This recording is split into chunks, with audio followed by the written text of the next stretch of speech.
ইরানের তৈরি অত্যাধুনিক ফাত্তাহ 2 হাইপারসনিক ক্ষেপণাস্ত্র বর্তমান বিশ্বের প্রচলিত যেকোনো আকাশ প্রতিরক্ষা ব্যবস্থার জন্য এক মূর্তিমান আতঙ্ক হয়ে দাঁড়িয়েছে।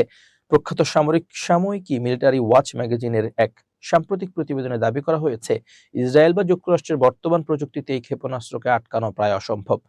পহেলা মার্চ থেকে শুরু হওয়া অভিযানের ইসরায়েলের গুরুত্বপূর্ণ সামরিক লক্ষ্যবস্তুতে এই মডেলের অন্তত 3টি ক্ষেপণাস্ত্র সফলভাবে আঘাত হেনেছে, যা তেল আবিবের অপরাজয় প্রতিরক্ষা প্রাচীরের দাবিকে বড়সড় প্রশ্নের মুখে ঠেলে দিয়েছে। প্রতিবেদন অনুযায়ী ফাত্তাহ 2 ক্ষেপণাস্ত্রটি হাইপারসনিক গ্লাইড ভেহিকেল প্রযুক্তি ব্যবহার করে এতটা বিধ্বংসী ও কার্যকর।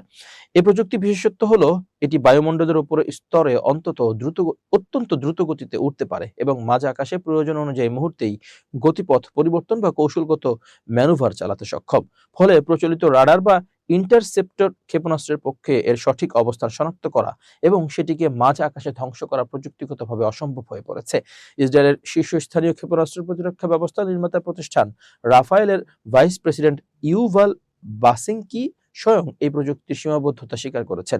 মিলিটারি ওয়াচের প্রতিবেদনে তার একটি বক্তব্য উদ্ধৃত করা হয়েছে, যেখানে তিনি জানান, বর্তমানের প্রতিরক্ষা ব্যবস্থাগুলো মূলত সাধারণ ব্যালিস্টিক ক্ষেপণাস্ত্র ধ্বংসের জন্য নকশা করা, কিন্তু ফাত্তাহ 2 এর মতো শব্দের গতির 10 গুণ ম্যাক 10 গতিসম্পন্ন ক্ষেপণাস্ত্র মোকাবিলা করতে হলে ইন্টারসেপ্টর মিসাইলকে শব্দের অন্তত 30 গুণ গতিতে ছুটতে হবে।